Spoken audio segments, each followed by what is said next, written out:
Đây duyên không thành cánh xa, tình chúng ta sẽ hoa màu.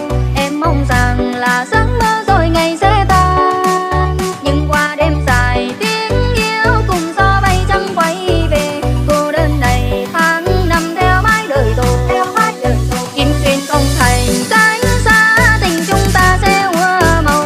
Em mong rằng là giấc mơ rồi ngày sẽ tan, nhưng qua đêm dài tiếng yêu cùng gió bay trắng quay về. Yêu thương là vết thương sâu mãi tháng sau.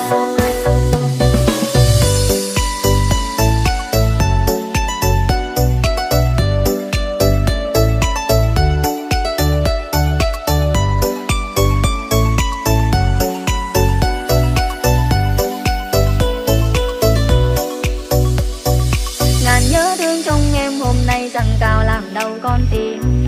Hình bóng anh xưa kia này đâu mà thấy căn phòng trong phòng. Chìm đắm trong hơi đắng men say, vô hồn ta lắm lối.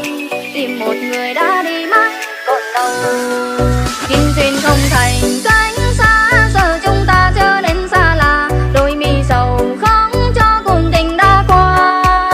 Tình yêu phai màu đến đâu vì chúng ta chẳng chung con đường. Yêu thương này cưa sâu đâm mãi vào tim, chôn sâu ân tình.